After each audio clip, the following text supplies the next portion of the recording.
Aujourd'hui, je vous propose une vidéo qui traite d'un sujet majeur qui intéresse beaucoup de monde, en particulier dans le domaine du sport. Pour certains, il s'agit même d'une obsession. Il s'agit bien sûr des protéines.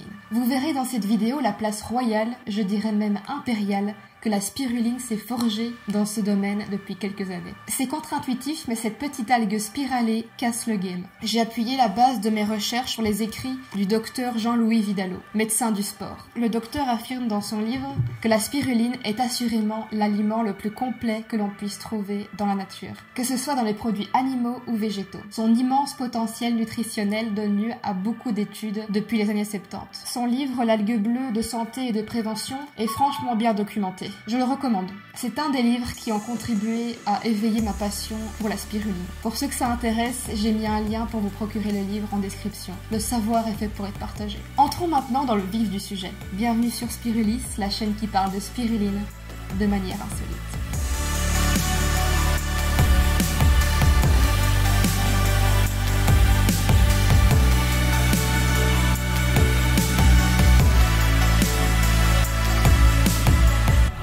Pour commencer mon analyse, je vais tout simplement fournir les chiffres, les données crues. Quelle quantité de protéines retrouve-t-on dans la spiruline? Il est intéressant de la comparer avec d'autres sources alimentaires. Dans un premier temps, je ne vais pas parler que de protéines. Prenons comme référence 3 cuillères à soupe de spiruline. Cette quantité représente le calcium de 3 verres de lait, le bêta-carotène de 18 carottes, le potassium de 3 bols de riz, et pour ce qui est des protéines, 3 cuillères à soupe de spiruline contiennent autant de protéines et de vitamine B12 que 500 g de steak. Pas mal pour une microalgue de moins d'1 millimètre. En effet, la protéine représente entre 60 et 72% de son poids sec, alors que pour la viande, ce pourcentage est d'à peu près 20% pour le bœuf. Je me permets de faire une petite parenthèse écologique tant que nous sommes dans les comparaisons. En plus d'être productive, la culture de spiruline est bien plus respectueuse de l'environnement et demande beaucoup moins de ressources, notamment en eau. Sa culture demande 4 fois moins d'eau que le soja, 5 fois moins d'eau que le riz.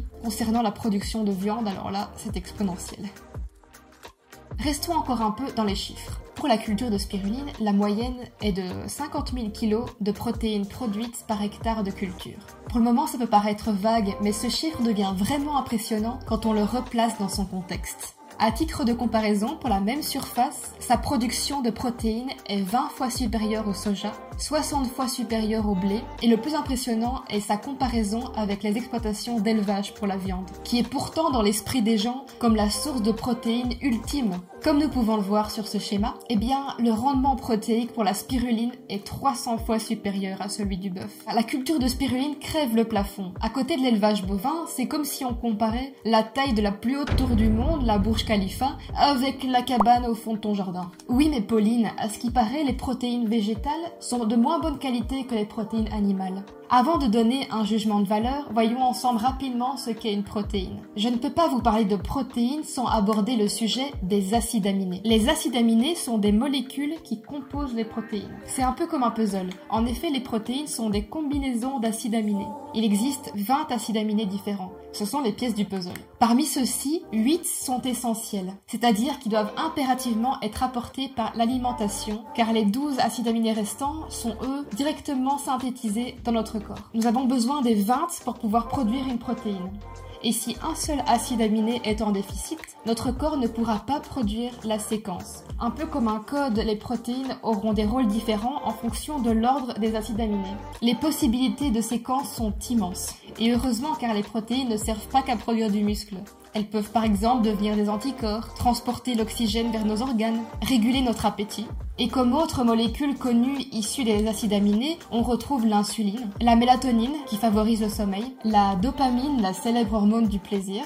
Elles jouent aussi des rôles de structure. Elles maintiennent nos tissus, composent nos ongles, nos cheveux. Bon, je vais m'arrêter là parce que la liste est longue. Pourquoi les protéines végétales ont moins la cote que les protéines animales?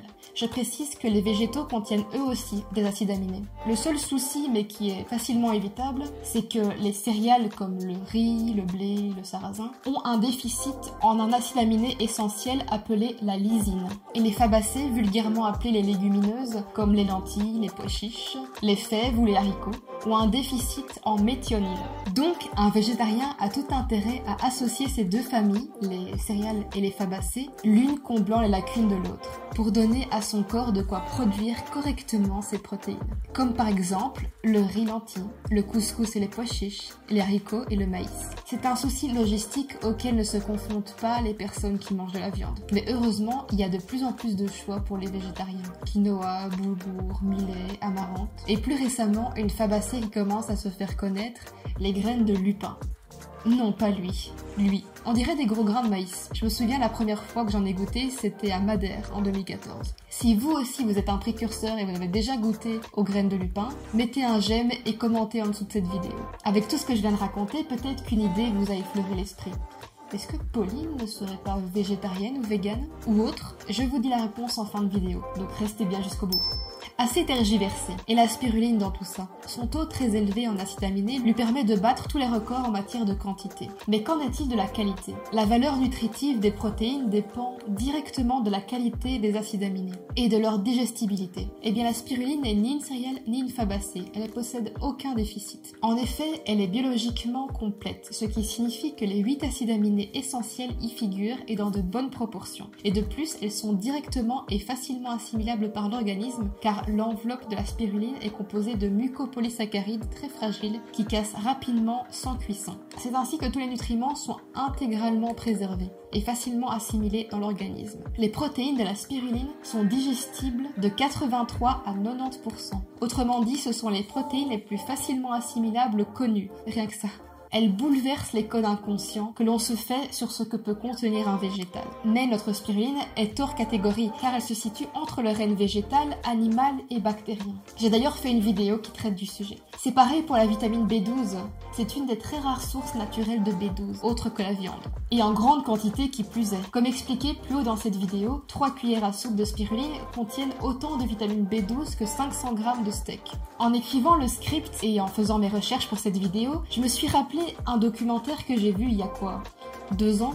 Il s'agit de Game Changers. Vous connaissez? C'est un documentaire faisant l'apologie du végétarisme. Pour ce faire, ils ont interviewé des sportifs, des athlètes et des personnalités connues, se revendiquant végétariens ou véganes. Et Game Changers a quand même été co-réalisé par James Cameron. Oui.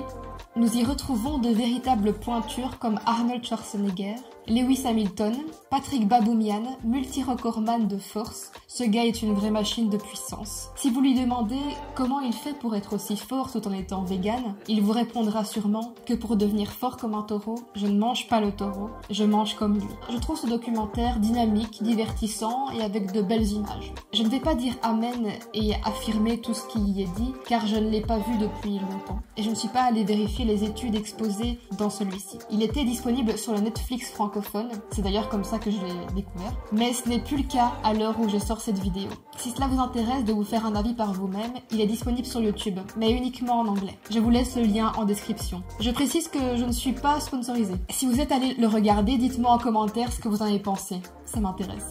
Il faudrait manger beaucoup de spiruline pour couvrir totalement ses apports journaliers en protéines. Compte tenu du fait que dans notre pays, la spiruline est consommée comme un complément alimentaire, ce qui n'est d'ailleurs pas le cas partout dans le monde, par exemple en Afrique autour du lac Tchad. Mais j'en dis pas plus car c'est le sujet d'une future vidéo. S'il y a bien un domaine dans lequel l'efficacité de la spiruline ne fait plus débat, c'est bien celui de la supplémentation alimentaire dans les programmes humanitaires chez les enfants carencés. Les résultats dans les traitements d'enfants souffrant de kwashiorkor, une maladie liée à une carence en protéines majeures et qui malheureusement tue encore chaque année des enfants en Afrique, en Asie et en Amérique du Sud. Oui, je suis en train de vous teaser ma prochaine vidéo. La prochaine fois, je vais m'attaquer à du lourd. Nous verrons ensemble comment notre chère spiruline sauve des milliers de vies chaque année. Pour ceux qui sont toujours sur la vidéo, déjà merci. Je vais vous dévoiler si je suis végétarienne. La réponse est non. Cependant, je mange de petites quantités de viande. J'en cuisine très peu moi-même, c'est plutôt chez les autres que j'en consomme en fait, par courtoisie. Je passe parfois 1 mois sans en manger et sans m'en rendre compte. En fait, ça n'a pas vraiment d'importance pour moi. La viande est pour moi comme un condiment. Je me sens pas spécialement bien quand j'en mange trop, car c'est pour moi trop long à digérer. Par contre, j'adore le poisson et les fruits de mer. J'en mange ponctuellement. J'aime pas les étiquettes, mais je suis ce qu'on appelle une flexitarienne. Si vous aussi vous avez diminué la viande et que vous comprenez ce que je ressens, ça me plairait de vous lire en commentaire. C'était Pauline, à bientôt pour une prochaine vidéo.